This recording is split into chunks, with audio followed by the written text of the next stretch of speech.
couple of years back, the first two videos on this channel was about the interview questions that you could get if you want to get into Emiratex profile.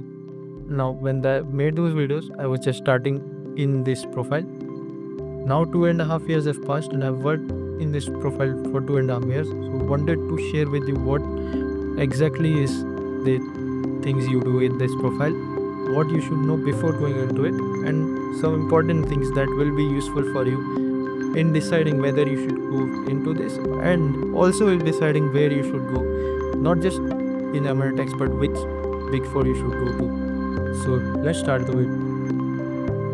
Emiratex is a very interesting profile as it is very different from any other tax profile. In Emiratex you are not defined or restricted to a particular set of things that you will be doing. It is purely an advisory based profile in which the output of your work will be very customized for the needs of the client. Now the main thing that you want to do in Emiratex is structuring. What is structuring? Structuring is a way where a client has a problem and he wants to solve it. So let's take an example. A client has two business. They are in a single company, but one business is doing well, the other is not doing so well. Now the client wants to separate the two businesses, and then he wants to do it in two different companies so that he can separate it and maybe use the better one to get more funds from investor or sell the less working one. So now your task is to how you can separate those two businesses without major tax leakages, while also ensuring that you are in compliance with the laws such as corporate law, FEMA laws, or civil laws, or any other law that is applicable. And these things can change depending on the facts and circumstances that are presented to you by your client. Then there can be another case where a founder of a company which is now going to go for an IPO comes and says that considering that I have been able to build this company to such a high valuation, but because of building this I needed to get funds from various investors, my stake is very low. So I want to increase that stake, but without investing the money into it, and the investors have agreed to it. So now you want to come with a solution where that founder can increase its stake in the company without investing more funds into it in a way that is agreeable to other investors. So the whole project, everything can be very unique to us given circumstances, which what makes this very interesting profile, that they were not limited to a specific task for every project. Every project will have a different circumstances, different fact patterns, and you have to provide a solution according with that, keeping in mind the income tax law, the FEMA law, the company law. So it can be very interesting. Another important thing to note is, unlike corporate tax profile in Big Four, you are not specifically limited or expected to just be good at income tax of the country. Your demand from the client will also involve you to be able to expand to then provisions of FEMA, provisions of Companies Act, provisions of SEBI, and even in some cases foreign tax laws. At least you will be able to understand and help to explain them while taking help of other experts or maybe other teams from your Big Four or your service firm, whichever you are working for, but explaining to the client in the best possible manner. So your time that you spend in a day on taxes will not be 100% of a day. It will be much less. It could be around 50, could be even lower. Then the second part is, you're not just limited to taxation laws. You are also expected to be very good at numbers or computing things or designing formulas, coming with solutions or workings for it. So now if the client in our example presented you the problem of separating the two business, you will also have to explain to you how the shareholding structure will work for both the companies. How then, if he says I want to sell, how you can sell that, what valuation requirements would be there, how much money he would need to do, how that sale would work, how much, or let's say in another, instead of selling he wants to raise funds for it, how the fundraising would work. So they will not just expect you to explain them the laws, they would also expect you to give the workings of how it is going on. So you have to be very good with maths. You have to be very good with Excel also. So unlike in other maybe just tax profile where you are not expected to be that much into numbers, here you have to do a lot of numbers, a lot of calculations. So your work can be divided into 3 parts. One is pure income tax related part where you're supposed to be number 1. You have to know everything about the income tax act. You have to be as good as a tax professional as anyone. Then the second part is other laws, which includes FEMA, which includes SEBI law, which includes Companies Act, and in some instances even foreign countries laws. Now there will be other experts would be hired for that. For example, for FEMA they will get opinion from lawyers also. For foreign law, can approach foreign lawyers or for big four firms, but you will still be expected to have a reasonable knowledge of it, to be able to understand what is happening, so that when you are doing the overall structuring, these things are important. You have to keep those in mind. And the final part is the numbers part, where again you will be expected to be very good at understanding the numbers, solving problems, presenting those Excels, and being able to work with big Excel models to show to client how the workings flow, how things will happen, how investment will happen, how that will be used, how you can then build on to that. So these 3 things are very important from a tax perspective. Whilst when you are going to interview, you would be just tested on taxes, but once you are inside, you will be spending a lot of time not just in taxes but in other laws and working. So you have to be prepared that you will be doing a lot of other things than just taxes. So if you have to decide whether you want to do M&A tax or not, you should ask 2 questions. Do I like the Income Tax Act of India? And 2, do I like to do the numbers? If the answer to the 2 questions is yes, you should go and do this profile, because you will enjoy it a lot. You will learn a lot, and slowly you will be able to understand what you want to do long term. Do you want to do both of this, or do you want to do one of this and not the other?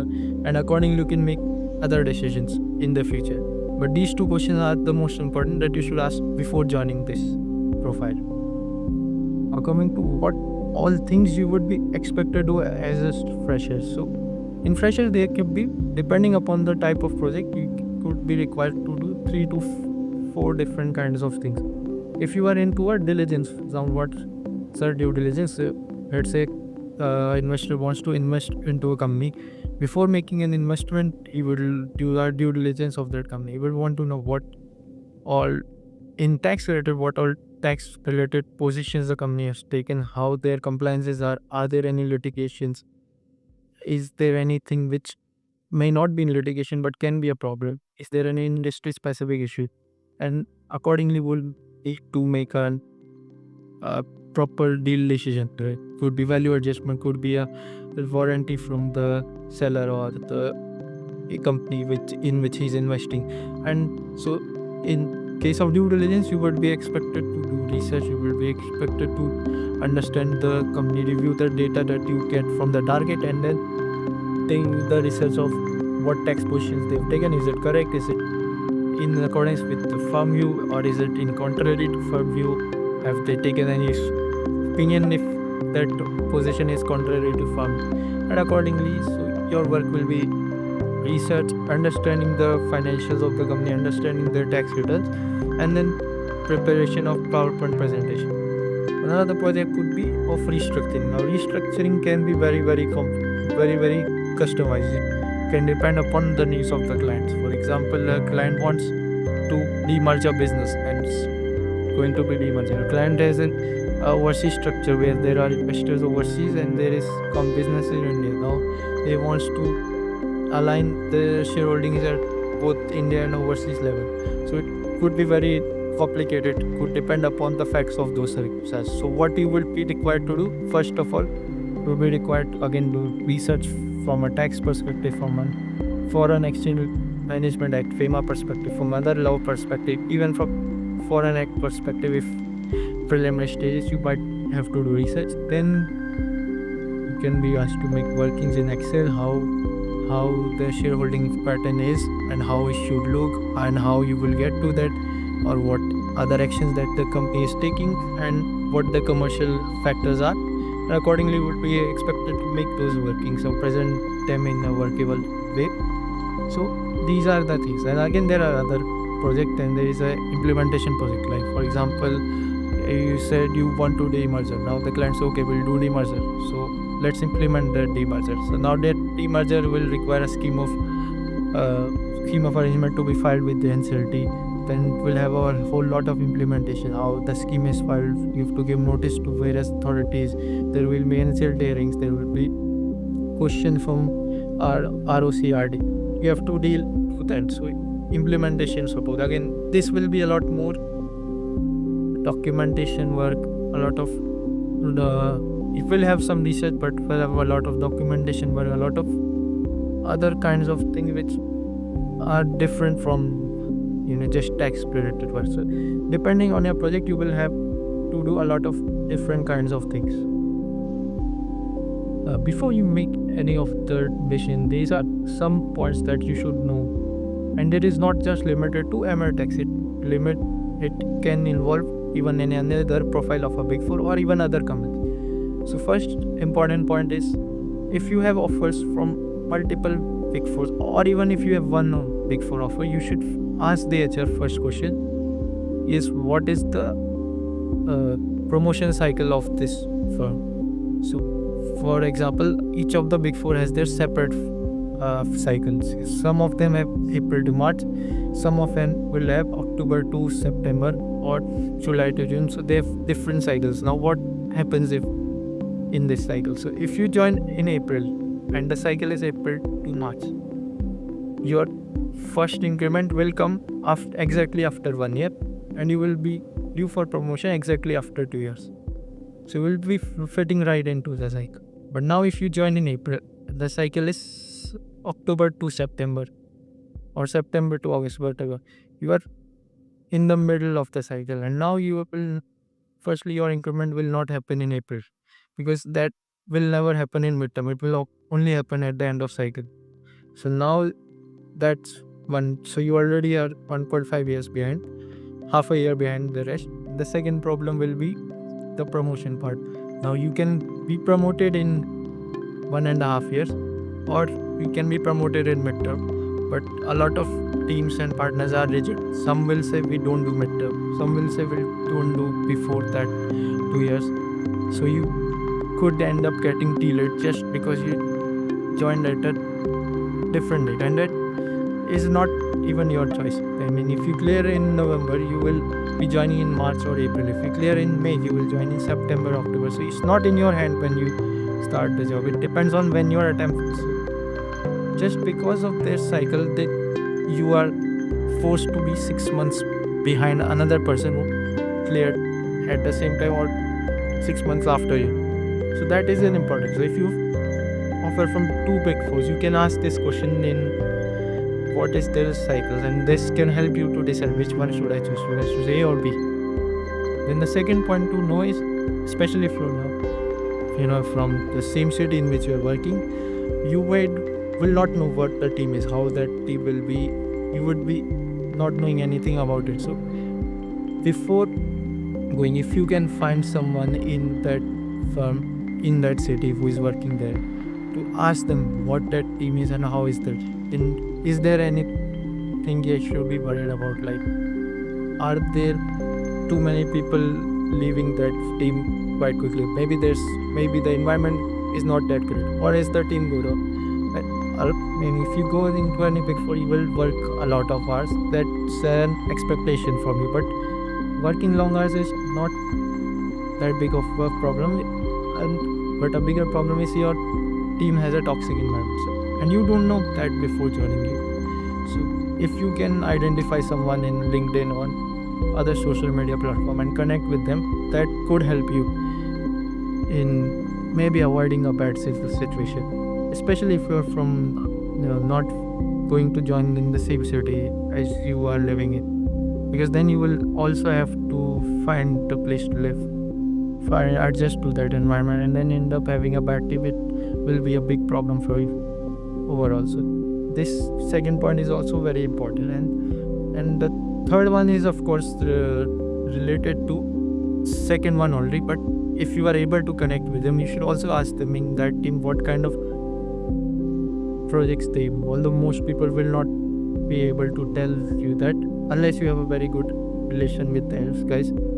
So, and or if you are getting that interview through a reference, you should maybe ask the person who is referring you if these questions, what kind of team it is, what kind of projects they are into, because various teams are specializing to various other projects. As I said, some teams will do a lot of structuring, some teams will do a lot of implementation, some teams will do a lot of diligence, some teams do a lot of other things. You may be able to get to know before you join what exactly they do. Some people will tell you in the interview only that this is what we do most. Like in my first, I was told that we do a lot of diligence. So I knew they do a lot of tax diligence when I joined there. So you can get to know what exactly they are more into, and you can get to know how that team is. Those things are very important, and those things are not just about ML it's about other profiles also. If you go into a bad team, it will hurt you and you will not want to stay there for longer time. So you should ask these 2-3 questions before you join. So hopefully this video helps you in deciding whether to go into this profile or not. And if you have got an offer or multiple offers, you can use the last part of this video to ask the question to fragment which offer you should select. Thank you.